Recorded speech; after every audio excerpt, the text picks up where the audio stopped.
Ang mga kwento ng pag-ibig, kwento ng buhay at kwento ng pag-asa dito sa Barangay Love Stories. Love Stories.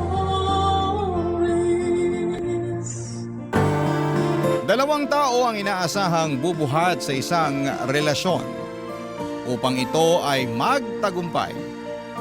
Hindi pwede na isa lamang dahil posible itong bumigay.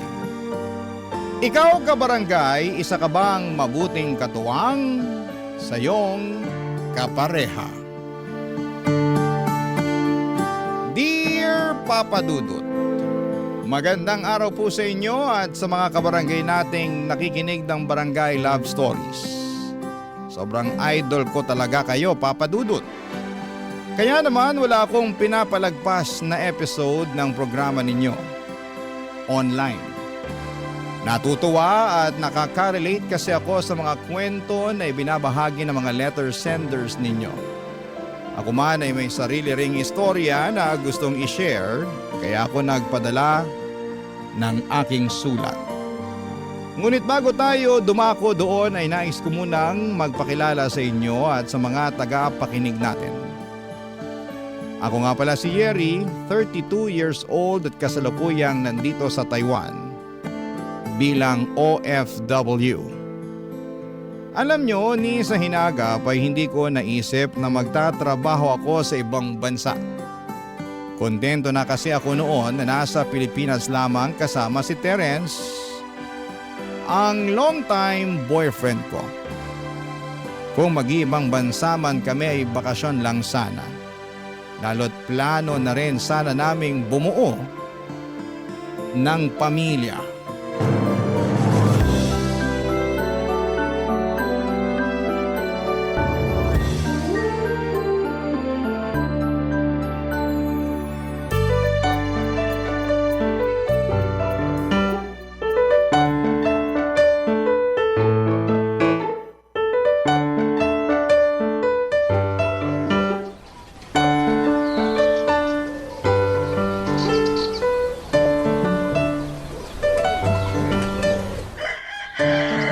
Uy, kinasal na pala si Tintin.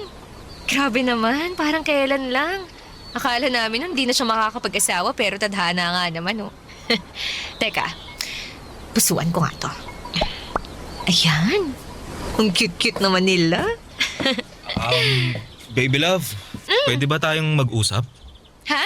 Tungkol saan, baby love? Sa sa plano ko.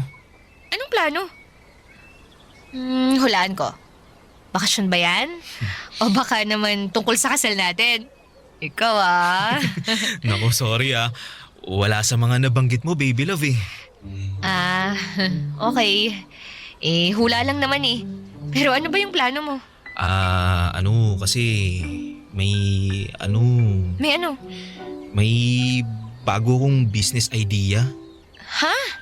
Hindi ko business idea pala kasi dalawa kami rito ng best friend kong si Louie. O tapos? Gusto naming magtayo ng coffee shop kasi nakitaan namin ng potential yung business lalo na sa location na napili ni Louie eh. Alam mo naman na matagal ko ng pangarap magkaroon ng sariling business, di ba? Oo naman. Simula pa lang nung nakilala kita business-minded ka na eh. Simula pagkabata, kaso inalat naman ako sa mga nauna kong business kaya ayun. Pero ayoko namang habang buhay na malugmok sa bagay na yun. Saka gano'n naman talaga sa negosyo eh, tsambahan ng pag-asenso. Kaya kailangan meron kang pusong determinado. Wow, ikaw talaga. Pag-usapang business tumatalinhaga ang mga salitaan mo Pero tama ka naman sa mga sinabi mo, baby love. Kaso, anong plano nyo ni Louie? First step kumbaga para masimulan nyo yung business nyo. Syempre, kailangan namin ng kapital. Pinagsama namin ni Louie yung savings namin pero para mas makatipid sa pagbabayad sa mga tauhan nagkasundo kami na tutukan yung business simula pagpapagawa hanggang sa pagtatauhan. Kaya nga nag-decide akong mag-resign sa trabaho para ako na yung tatao muna kasi hindi pwedeng umalis si Louie dahil di hamak na mas malaki ang kita niya sa pinapasukan niya kaysa sa akin. Naku, sigurado ka na ba talaga dyan? Oo naman. Pinag-isipan ko na to ng maraming beses. Nakakakaba pero nakaka-excite. Kasi hindi ko talaga nakikita ang sarili ko na magiging empleyado habang buhay. Gusto ko, ako yung amo at para mangyari yun, kailangan ko magtayo ng sarili kong negosyo. Partnership nga lang kami ni Louie rito pero at least kami pa rin ang boss. Naiintindihan ko ang gusto mong mangyari. Pero dapat, sigurado kayo na kikita yung business nyo, ha? I mean, sayang kasi pag hindi nyo mabawi ang kapital nyo. Lalo ka na. Malaki ang mawawala sa'yo kasi walang papasok na income sa'yo pag nagsimula na kayo. Tapos plano mo pang mag-resign. Alam ko naman yun. Tsaka nakahanda ako sa anumang pwede mangyari. Okay, pero paano yung bayarin natin dito sa inuupahan natin? Paano yung iba pa nating expenses kung lahat ng pera mo palabas at walang pumapasok? Yun na nga. Makikiusap sana ako na ikaw munang sumagot ng mga bayarin natin Terence naman! Kahit 6 na buwan lang. Target namin na matapos yung pagpapagawa ng coffee shop in 3 months. Tapos mag-opening na kami. Sigurado naman makakabawi na kami in just 2 months, no? Para naman yatang suntok sa buwan yung sinabi mo eh. Yun naman ang hirap sa'yo eh. Wala kang bilib sa akin. Hindi naman sa ganun. Basta, pangako, magiging successful tong business na naisip namin ni Louie. Suporta mo lang at tiwala ang kailangan ko, baby love. Papadudot naging kami ni Terence noong pareho pa lamang kaming nasa college. At noon pa man ay business-minded na talaga siya. In fact, pangatlong negosyo na niya ang pinaplano niyang itayo ng best friend niyang si Louie noong mga panahong yon. Hindi kasi nagtagumpay ang dalawang business na sinimulan niya right after college graduation. At kapag nangyayari yon ay bumabalik siya sa pagiging empleyado at mag-iipon muli ng kapital. Pero hindi na kami bumabata ng mga panahong yon.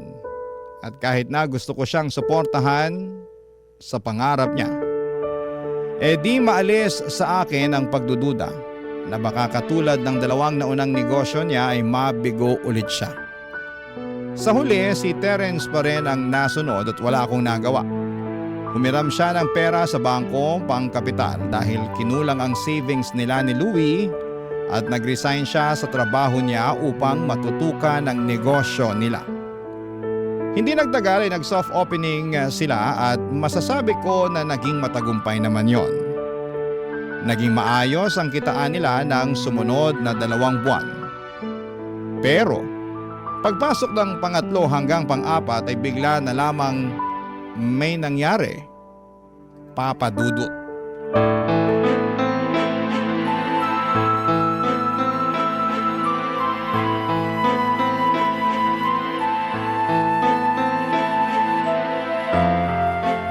Terence, anong ginawa mo?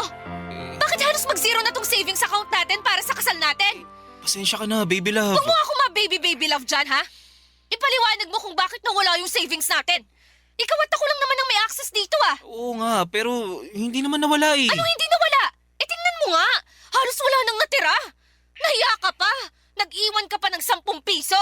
Sana sinagad mo na. Hindi nga nawala kasi Kasi ano? Hiniram ko muna. Hiniram? Oo. At saan mo naman ginamit yung pera natin, Aber? Dun sa coffee shop namin ni Louie. Terence naman!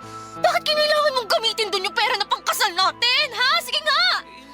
Medyo kasi, may mga kailangang i-repair sa shop. Kaso wala na kaming pera na pampa-repair dahil may hinana yung kita ng business namin eh. Sabi ni Louie wala na siya mailalabas kaya pinagawan niya ako ng paraan para makahanap ng pera. Tapos naisip mong kunin yung savings natin nang hindi nagpapaalam sa akin? Oo, pero Pero ano? Ha? Terence naman! nagawa ko lang naman yun kasi pag nagpaalam ako siguradong hindi ka papayag. Buti alam mo! O kita mo na. Kaya hindi na ako nagsabi sa'yo kasi alam ko di mo naman maintindihan yung rason ko kahit na ipaliwanag ko pa. Sayang lang laway ko sa'yo. Ano bang pinagsasasabi mo? Saan naman ang galing yan? Sa akin lang. Pansin ko kasi wala ka na talagang bilib sa akin eh. Nasa tuwing may naiisip ako negosyo, akala mo laging papalpak. Bakit nagkamali ba ako? Kakasabi mo lang na mahina ang kita ng shop nyo, di ba? Oo. Pero gano'n naman talaga sa negosyo, di ba? May mga panahon na mahina pero meron din namang panahon na malakas. Pero mali pa rin na nagdesisyon kang mag-isa na gamitin ang savings natin dahil dyan sa negosyo mo. Hindi naman sa'yo lang yung pera na yun eh. Sa akin din yun. Tsaka pagkasal natin yung Terence! Ang tagal natin inipon yun, tapos ngayon wala na. Kung magsalita na parang hindi na maibabalik yung pera natin kasi nga hiniram ko lang yun. Ibabalik ko rin yun pag nakabawi na yung shop namin. Paano pag hindi? Ha? Paano kung tuloy-tuloy na mahina na yung benta nyo? Paano mo babayaran yung perang kinuha mo sa account natin? Sige nga! O yan, kita mo na? Anong kita mo ng pinagsasasabi mo dyan? Ang negative mo! At halatang halata na wala ka rin bilib sa akin. Buti pa yung asawa ni Louie, sinusuportahan siya sa ginagawa niya pero ikaw… Parang hindi naman yata tamang ikumpara mo ako sa asawa ni Louie. Kung tutuusin may kaya sila. At hanggang ngayon, may trabaho si Louie. Hindi kagaya mo na nakatali na dyan sa negosyo nyo at hinahayaan akong bumuhat sa relasyon natin. Ano? Sabihin mo hindi! Lalatagan kita ng mga resibo, pati na rin ng mga pangako mong napako! Papa Dudut, sobrang sama ng loob ko dahil sa ginawa ni Terence sa savings namin for our wedding. Pero sa abot ng makakaya ko ay inuunawa ko pa rin siya. Kahit na galit ako, hinahanapan ko pa rin ang dahilan ng puso ko na patawarin siya sa hindi niya pagpapaalam sa akin na kukuhanin niya ang pera namin at gagamitin sa business nila. Para sa akin ay masakit ang ginawa niyang yon dahil nga naglihim siya at nagdesisyong mag-isa. Kaya naman pinalipas ko na lamang muna ang mga araw at nag-focus na lamang sa aking trabaho. Papa Dudut, ginugol ko ang aking atensyon sa pagtatrabaho nang sa ganon ay hindi ko maalala na masama ang loob ko sa aking kinakasama. At effective naman dahil unti-unti ko na lamang nakalimutan ang ginawa niya. Sa huli wala pa rin naman akong ibang gusto kundi ang magtagumpay. Ang negosyo nila Terence. Katulad po ng matagal na niyang pangarap, Papa Dudut. Barangay Love Stories. Barangay Love Stories. Papa Dudut, matagal bago na ibalik ni Terence ang savings namin na ginamit niya para sa business nila. Utay-utay kasi ang pagbabayad niya kasabay ng iba nilang binabayarang utang para sa kapital nila. Kaya ang ending noong nakumpleto yon ay hindi na rin yon nadagdagan pa. Tapos makalipas lamang ang isang taon ay tuluyan ng nagsarado ang coffee shop nila. Sinubukan pa nga nila yung ipasalo pero wala na talagang pag-asa. Kaya para makabawi sa mga nalugi ay binenta na lamang nila ang mga kagamitan na pinondar nila. Tapos ay pinaghatian nila ng kaibigan niya ang perang napagbentahan nila. Kaya lang ay mas malaki pa rin talaga ang nailabas nila kesa bumalik sa kanila. Sobrang lugi. Pero mabuti na rin at meron kesa wala, Papa Dudut.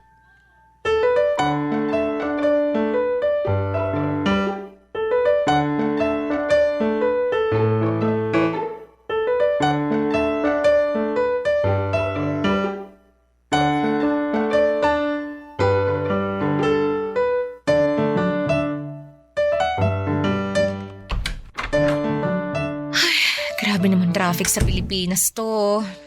Wala na ba talagang pagbabago?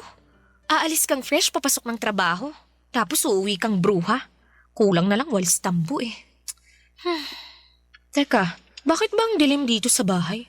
Asan na ba yung switch ng ilaw para mabuksan? Happy birthday to you. Happy birthday to you. Happy birthday, happy birthday. Happy birthday to you. Happy birthday, baby love. Terence? Happy birthday. Oh, blow mo na tong kandila ng cake mo, dali. Ha? Sige na. Pero bago yun, mag-wish ka muna. Dali. Sige, teka. Eh? Ayan, nablow ko na. Happy birthday ulit. Thank you. Oh, sa tono mo, mukhang nakalimutan mong birthday mo ngayon ah. Medyo. Ang dami kasing ginagawa sa opisina eh. Tsaka teka nga. Ibig sabihin, nandito ka lang talaga sa apartment? Oo. Bakit? Saan pa ba ako pupunta? Ewan ko. Sabi mo kasi sa akin sa text di mo ako masusundo kasi may lakad ka. Nung tinanong ko kung saan, hindi ka naman nag-reply. Tapos malalaman kong nandito ka lang pala sa apartment natin? Oo, teka. Kalma ka lang. Eh paano ako kakalma? Eh naipit lang naman ako sa malalang traffic kasi hindi mo man lang ako sinundo. Eh nandito ka lang naman pala. Ikaw naman no. Siyempre, pag sinundo kita, hindi na kita mo susurpresa ngayong birthday mo. Nagluto ako ng masarap. Yung mga paborito mong ulam, tsaka nag-order din ako ng palabok at kakanin na gusto mo. Liga, dali. Andun na sa mesa lahat oh. Upo ka na lang at kakain. Tara, punta na tayo dun. Sige na. Huwag mo na ako simangutan ng ganyan. Tsaka, di ka ba masaya na pinaghanda kita ngayong birthday mo? Mukha ba akong masaya? Grabe ka naman. Pasensya na. Pagod lang talaga ako. Sumakit na kasi yung ulo ko dun pa lang sa traffic eh. Ay, teka nga muna. Saan ka kumuha ng pinambili mo ng mga pagkain na yan? Pati ng cake na yan. Ha? Ay, sa akin. Sa'yo. So ibig sabihin may pera ka? Oo, nag-loan ako sa online lending app. Terence naman! Dapat hindi mo na ginawa yun! Gusto ko lang naman kasi maging espesyal yung araw na to, lalo na't birthday mo. Gets ko naman. Pero sana naging practical ka na lang. Buti nakapag-loan ka pa sa dami ng utang mo na hindi mo na nababayaran. Oo, pero nakailang subok din ako. Oh, paano mo ngayon babayaran yung niloan mo? Wala ka namang trabaho. Wala kang source of income tapos nagdagdag ka pa talaga ng utang. Naghahanap naman ako ng mapapasukan eh. Pero hanggang ngayon wala ka pa rin napapasukan. Kasi masyado kang mapilit tsaka mareklamo. Yung hindi mo pa nga nasusubukan pero umaayaw ka na agad. Para kasing di na ako sanay na may amo. Kasi gusto mo ikaw yung amo, ganon. Oo, Kaya lang paano mangyayari yan kung palpak naman yung negosyo nyo at ang laki ng nalugi sa inyo? pwede ba wag mo nang ipaalala yung nangyari? Masakit pa rin naman para sa amin yun. Oo nga, nandun na ako. Pero hanggang kailan ka masasaktan at magmumukmuk dyan? Kailan mo ako planong tulungan sa mga bayarin natin dito sa bahay? Napapagod na rin ako at nasasagad. Pwede ba? Saka na lang natin pag-usapan ng bagay na yan kasi dapat nagse-celebrate tayo ngayon kasi birthday mo. Bukod doon, may isa pa sana akong sorpresa sa'yo. Ano na naman yan? Teka lang ha, kukunin ko lang sa bulsa ko. Ito, nakuha ko na. Ano yan? Teka, bakit ka lumuluhod? Di ba halata? Kasi gusto na kitang alukin na magpakasal sa akin. Alam ko na matagal mo nang gustong bumuo ng sarili nating pamilya. Sorry kasi ngayon ko lang naisip na hindi na nga tayo bumabata. Pero di pa naman huli ang lahat, di ba? Pwede pa tayo magsimula kaya sana pumayag ka nang makasal tayo. Will you marry me, Yeri? Seryoso ba talaga yan? Oo naman. Ayan oh, may sing-sing na nga ako. Na binili mo sa perang inutang mo. Yeri naman, wala namang masama sa utang. Wala ngang masama kung binabayaran mo na at hindi mo na dinadagdagan. Pero hindi. Imbis na makaahon ka sa utang, lalo kang malulubog sa ginagawa mo. Tsaka ngayon ka pa talaga nag-alok ng kasal. Kung kailan parang… Oh, anong ibig mo sabihin? I'm sorry, pero tinatanggihan ko tong alok mong kasal. Sorry talaga. Yeri, hindi mo na ba ako mahal? Mahal kita. Pero gusto kong ayusin mo muna yung sarili mo. Maghanap ka ng trabaho. Bayaran mo yung mga utang mo at tulungan mo ako sa mga bayarin natin sa bahay. Pag nagawa mo yun, baka magbago ang isip ko at pumayag na akong magpakasal sa'yo. Papa Dudut, hindi naman siguro ako masamang girlfriend kung tumanggi ako sa kasal na alok ni Terence sa akin. Mahal ko naman siya at pangarap ko na may kasal sa kanya. Pero sa nakikita ko ay hindi pa talaga handa si Terence na mag-level up sa aming relasyon. Kumbaga gusto lamang niya kaming maikasal para mapasahan niya ako ng responsibilidad sa mga bayarin niya. Since mag-asawa na nga kami noon. At ayoko noon dahil hindi nga ako pala utang tapos bigla akong magkakaroon ng mga utang. Kaya nga kahit sumama ang loob ni Terence ay hindi ko siya pinansin. Sinabihan ko na lamang siya na kung gusto niyang matuloy ang kasal namin ay dapat siyang magsikap at patunayan niya yon sa akin. At magagawa lang niya ang mga bagay na yon kapag naghanap siya ng trabaho. At tigilan na niya ang pag-iisip ng kung ano-ano na mga klase ng negosyo. Pero imbis na gawin ang bagay na yon, ay mas naging bulakbol pa si Terence. And I had enough. Papa Dudut.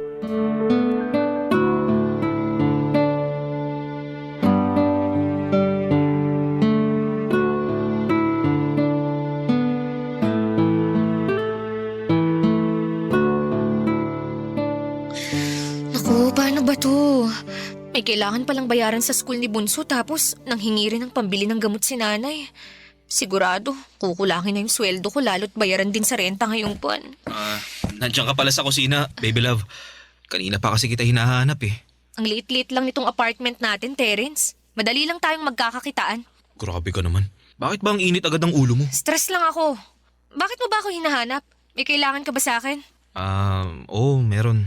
Ano? Sabihin mo na, may ginagawa ako rito.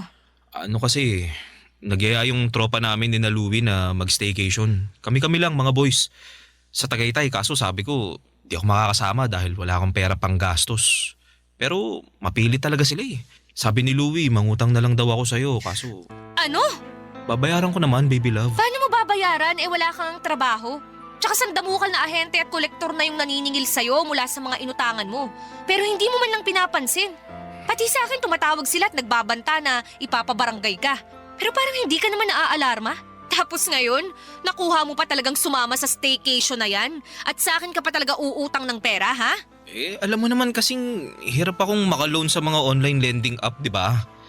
Tsaka mabuti na yung sa'yo ko manghiram dahil girlfriend naman kita.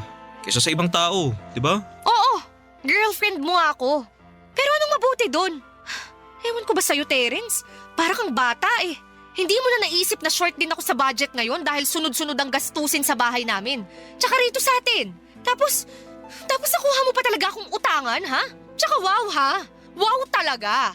Kasi nakakainggit ka naman. Dahil naisip mo pang magbakasyon samantalang hirap na akong mag-budget dito. Yun lang naman yun, baby love. Tsaka di ko naman siguro kasalanan kung subsub ka sa trabaho kaya di ka na nakakapagbakasyon. Baka nakakalimutan mo, last time niyaya kitang magbagyo pero tumanggi ka. Oo, tumanggi ako kasi ako lang naman ang gagastos. Baka imbis na ma-relax ako lalo lang akong ma-stress. Alam mo, Terence, ayoko na. Oh, anong ayaw mo na? Ayoko na ng ganitong buhay. Ayoko nang ma-stress ng bonggang-bongga dahil sa pera. Naturingan na kasama kita sa buhay pero parang mag-isa pa rin ako dahil pabuhat ka eh. Pagod na akong buhatin tong relasyon natin ng mag-isa. Kaya nga naisip ko na makipaghiwalay na lang sa'yo. Total, hindi naman ako mahalaga sa'yo eh. Teka, anong pinagsasasabi mo? Siyempre mahalaga ka sa akin, baby love. Kung mahalaga ako sa'yo, maghahanap ka ng trabaho. Tutulungan mo ako sa mga gastusin natin sa bahay. Pero hindi eh. Hindi mo nga yata naisip yun. Kasi hanggang ngayon, wala ka pa rin pinapasukan. At mukhang masaya at kontento ka lang na nandito ka sa bahay natin. Pera na lang ba talaga at ang maiaambag ko ang batayan ng silbi ko sa relasyon natin? Masipag naman ako rito sa bahay ah. Naglilinis ako, nagluluto, pinaglalaba kita, inaasikaso Pero ko lahat. hindi pa rin yun sapat para magtiis ako sa'yo. Kasi sa nakikita ko, wala ka talagang plano para sa atin. Gusto mong magkapamilya tayo. Pero ayaw mo maghanap ng trabaho. Ayaw mo akong tulungan financially. Paano na lang pag nagkaanak na tayo? Huwag mo sabihin sa akin na ako pa rin ang kailangang magbanat ng buto kahit nakabuanan ko na. At ako pa rin ang mag-iipon ng pera para sa panganganak ko. Aba, kawawa naman ako nun. Yeri naman, pwede naman natin pag-usapan to eh. Wala na tayong dapat pag-usapan. Wala na, inubos mo na ako, Terence. Pagod na akong umasa na may isip mo pa akong tulungan sa pagtataguyod ng relasyon natin. Dahil sa kung ganito pa lang nawala ka ng maiaambag financially. Ibig sabihin, hindi ka pa handang magkaroon ng pamilya. Papadudot, isa sa mga pinakamahirap na desisyon na ginawa ko sa buhay ko ay ang pakikipaghiwalay sa taong mahal na mahal ko pa. Bukod doon ay ang tagal na rin namin ni Terence, live-in na nga kami at kasal na lamang ang kulang. Nakakapanghinayang pero na-realize ko na hindi sapat na mahal mo lamang ang isang tao dahil hindi kayo mapapakain ng pagmamahal na yon. Lalo na kapag may mga anak na kayo. Sa kabinigyan ko naman ng pagkakataon si Terence na ayusin ang sarili niya pero hindi niya ginawa. Kaya napuno na lamang ako hanggang sa maisipan kong makipaghiwalay na lamang. Yon ang magiging solusyon para makawala ako sa responsibilidad ko sa kanya. At kahit ako ang nang-iwan sa aming dalawa, masakit pa rin sa akin ang nangyari. Kaya upang tuluyang makausad ay nakapag-isip-isip kong mag-apply ng trabaho sa ibang bansa at magpakalayo-layo. Barangay Love Stories. Barangay Love Stories. Papadudot, yun ang rason kung bakit po ako nasa Taiwan ngayon. Tandang-tanda ko pa Na magkahalong takot at excitement ang naramdaman ko noong unang beses kong tumapak dito. Takot dahil bago sa akin ang lahat at excitement sa buhay na naghihintay sa akin. Nagsikap po ako para makaipon ng pera at para na rin matulungan ang mga mahal ko sa buhay sa Pilipinas. Trabaho ang naging sentro ng pang-araw-araw kong buhay. Wala na po akong pakialam noon sa love life dahil ayos na sa aking tumandang dalaga basta wag lang akong mapunta sa maling tao. Pero God is good all the time. Dahil makalipas ang 6 na buwan, nakilala ko ang aking Taiwanese boyfriend na sinama ko nga sa Pilipinas nitong 2025 nung umuwi kami para magbakasyon. Siyempre kasama na rin doon ang plano kong pagpapakilala sa kanya sa pamilya ko. Kaso'y hindi ko inaasahan ang pag-eksena ni Terence noong nalaman niyang nakauwi na ako. Gulat na gulat ako noong sumugod siya sa bahay ng nanay ko at nang gulo kesyo gusto raw niya akong makausap. Kaya pinagbigyan ko na rin siya. Papa Dudut.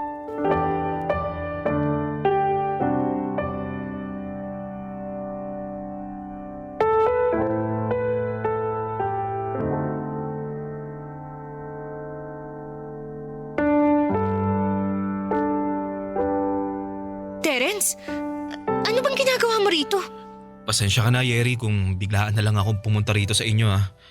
Nung nabalitaan ko kasi na nakauwi ka na, na-excite akong makita ka eh. Nakita mo na ako. Ano pang kailangan mo? Yeri, wag ka naman ganyan sa akin. Ano mo akong ganito? Yan bang parang ang lamig-lamig ng pakikitungo mo? Hindi mo ba ako na-miss? Halos 2 taon din yata tayong hindi nagkita, di ba? Pasensya ka na pero hindi kita na-miss eh. Ganun na lang ba talaga kadali sa'yo nakalimutan yung pinagsamahan natin? Ano bang pinagsamahan yun? Alam mo kung anong tinutukoy ko, Yeri. Sorry pero wala naman akong rason para alalahanin pa yung pinagsamahan natin. Lalo na't ang naaalala ko lang yung rason kung bakit tayo naghiwalay. Teka nga, wag mong sabihin na hindi ka pa rin nakaka-move on. Hindi pa nga. Terence naman, almost 2 years na rin ang lumipas. Sasabi mo na lang din yan kasi may nakilala ka ng bagong mamahalin. Samantalang ako, eto wala. Wala pa at hindi ako naghanap ng iba kasi nga mahal pa rin kita. Hindi naman yata kasalanan ng boyfriend ko ngayon na dumating siya sa buhay ko. At wag mo rin sa akin isisi na wala ka pa rin nakikilalang ibang babae. Di ka ba nakikinig? Mahal pa nga kita at kahit kailan hindi ako makaka-move on sa relasyon natin. Kaya nga, nung nalaman kong uuwi ka rito sa Pilipinas para magbakasyon, di na ako mapakali. Inabangan ko talaga yung pagdating mo para personal kang kausapin. Ano pa bang pag-uusapan natin?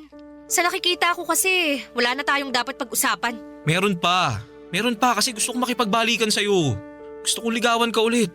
Gusto kong maging tayo ulit. Anong sinabi mo? Hindi ko kayang mabuhay sa mundo nang wala ka sa piling ko, Yeri. Mahal na mahal kita eh. Sobrang sakit na nakipaghiwalay ka sa akin noon. Hanggang ngayon, di ko pa rin matanggap. Pag naalala ko yung rason kung bakit mo ko iniwan nagagalit ako sa sarili ko. Kaya nga para maging karapat-dapat ulit ako sa'yo, sinubukan kong ayusin ang sarili ko pero dahil sa kalungkutan at matinding selos nung nalaman kong may iba ka na, lalo lang ako nalugmok. At anong gusto mong mangyari? Samahan kita sa pagkalugmok mo? Ayos ka rin no? Idadamay mo pa ako. Tsaka para sa kaalaman mo, ginawa ko na yan noon. Sinamahan na kita sa pagkalugmok mo, hindi lang isang beses, kundi maraming beses pa nga. Binuhat pa nga kita, di ba? Inalalayan, sinuportahan, at nagtiis ako sa relasyon natin kahit na ako yung babae. Pero anong ginawa mo? Ha? Wala. Naging kampante ka na nandyan lang ako sa tabi mo kasi mahal kita. Kaya nga iniwan na kita nun kahit masakit din sa akin. Kasi alam ko, wala akong magiging kinabukasan sa'yo. Tapos ngayon, isusumbat mo sa akin yung nangyari sa'yo, ha? Mas lalo mo nang pinatunayan na wala talaga akong mapapala sa'yo sakaling ikaw ang nakatuluyan ko. Dahil hindi ka pa nagbabago. Alam mo, Terence, mabuti pa umalis ka na. Huwag ka nang bumalik. Dahil sinisira mo lang yung bakasyon namin. Please lang, nakikiusap ako sa'yo.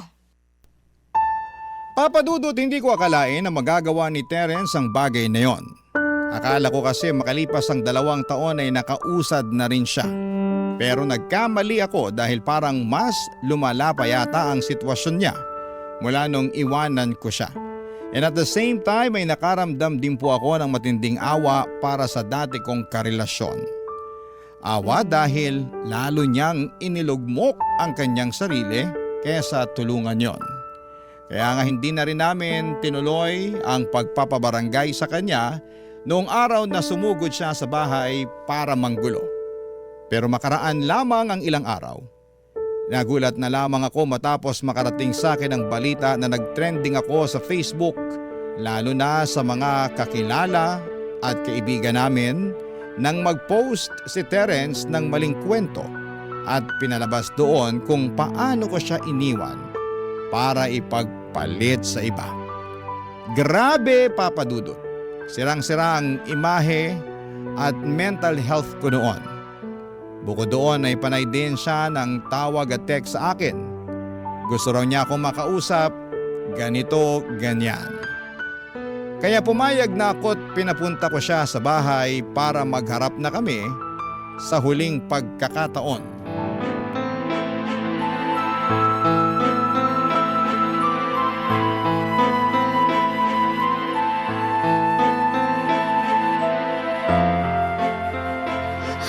Hayop ka, Terence! Ano ba bang gusto mo? Sa pagkakatanda ko, wala naman akong kasalanan sa'yo ah. Bakit mo ba ako ginawa ng maling kwento? Pasensya ka na, Yeri. Pero desperado na kasi ako eh. Hindi mo ko pinapansin. Hindi mo nire-replyan yung mga chat tsaka yung text ko. Pati mga tawag ko ayaw mo ring sagutin. Para ano pa? Eh wala na rin naman tayong dapat pag-usapan pa. Marami tayong dapat pag-usapan. Marami, tulad ng... tungkol sa ating dalawa. Tungkol sa relasyon natin. Matagal na tayong tapos, Terence. Ilang taon na rin, di ba? Pero mahal pa nga kita. At hindi ako makakapayag na ikaw lang ang masaya sa ating dalawa. Tapos ako ito, lugmok, malungkot, nag-iisa. Ayoko, Yeri. Ayoko maging mag-isa kaya nakikiusap ako sa'yo. Bumalik ka na sa akin. Please. Please, balikan mo na ako. Parang hawa mo na. Binabalaan kita. Pag hinawakan mo ako, may kalalagyan ka. Hindi naman kita sasaktan kaya huwag ka matakot. Hindi naman ako ganun eh. May natatandaan ka ba na pinagbuhatan kita ng kamay? Wala naman, di ba? Kasi nga mabait ako. Oo, mabait ako. Kaya dapat balikan mo na ako, Yeri. Hindi na kita babalikan dahil hindi na kita mahal. At bakit hindi, ha? Dahil ba dun sa bago mo? Bakit? Di naman siya kagwapuhan, ha? Mukha rin naman siyang lampat, patpatin. Ano ba nagustuhan mo sa kanya? Siguro mayaman siya, no? O baka naman mas magaling sa kama kaysa sa akin. Kapal naman ang mukha mo na bastusin ang boyfriend ko! Ako na lang ulit kasi ang mahalin mo, Yeri. Nangangako naman ako sa'yo na magbabago na ako eh. Sana noon mo pa naisip yan, Terence. Hindi yung kung kailan huli na ang lahat. Ang kapal naman ng mukha mo sabihin sa akin ang bagay na yan. Eh kasalanan mo naman kung bakit ako lugmok ngayon. Nakakabilib din talagang kakapalan ng pagmumukha mo. Umiiyak-iyak pa naman ako noon at question ko ang sarili ko nung iniwan kita. Yun pala, yun ang pinakamagandang desisyon na ginawa ko sa buhay ko. Umalis ka na, Terence. Hindi ako aalis hanggat hindi ka pumapayag na makipagbalikan sa akin. Hindi na ako makikipagbalikan sa'yo. Kaya huwag ka nang umasa. Masaya na ako sa buhay ko. Kaya sana naman maging masaya ka na rin sa buhay mo. Unahin mong ayusin ang sarili mo dahil may potensyal ka naman eh. Ayoko mabuhay na wala ka, Yeri. Hindi ko kaya. Hindi ko kaya. Kaya sana bumalik ka na sa akin, Yeri. Huwag mo sabi akong lalapitan eh! Habang kita sasaktan eh. Aalagaan kita. Mamahalin kita, Yeri. Lalo mo lang sinisira ang buhay mo sa ginagawa mong yan, Terence! Please, makipagbalikan ka na sa akin. Tayo na lang ulit. Iwan mo na yung bago mo. Ako na lang ulit ang mahalin mo, Yeri. Pakiusap. Please, Yeri. Mahal na mahal kita. Mahal na mahal kita. Mahal na mahal kita, Yeri! Papa Dudut, bago pa ako tuluyang mahawakan at malapitan ni Terence ay umeksena na ang boyfriend ko at mga magulang ko para ipagtanggol ako. Nagkagulo pa nga ng bahagya matapos suntukin ng tatay ko si Terence. Inawat na lamang siya ni nanay bago niya mapuruhan ang dati kong kinakasama. Takot na takot ako dahil para na itong nasisiraan ng ulo. Kaya agad kaming nagpatawag ng pulis. Mabilis nilang dinampos si Terence at dinala sa presinto. Doon ay muli kaming nagkaharap at sinampahan ko siya ng kaso. Naging sobrang hassle ang sana'y masayang bakasyon namin sa Pilipinas ng boyfriend ko. And to make the story short ay naglabas ng restraining order ang hukuman para hindi na makalapit sa amin si Terence. Kaya kahit papaano ay napanatag na ako. Ngayon ay nandito na naman ako sa Taiwan pero aminado po ako na may mga gabi pa rin na bumabalik ang trauma ko dahil sa mga nangyari. Kasama na po doon ang pagsisisi na sana ay hindi na lamang ako pumayag na makipag-usap muli sa dati kong kinakasama. Pero buti na lang, nandito ang boyfriend at ang pamilya ko para maging sandigan ko at maging matibay ang aking support system. Sa ngayon, Papa Dudut, mas nakafocus na lamang po ako sa aking trabaho at sariling buhay. At umaasa na unti-unti ay mawala na sa aking isipan ang nakakatakot na pangyayaring yon. Maraming salamat po Papa Dudut sakaling mapili po ninyong basahin ang aking kwento. God bless and more power po sa Barangay Love Stories. Ang inyong kapuso at ka-barangay forever, Yeri. Uy, kabarangay! Agree ka ba sa ending ng ating Barangay Love Stories na ito? I-share mo na ang feelings mo sa ating comment section.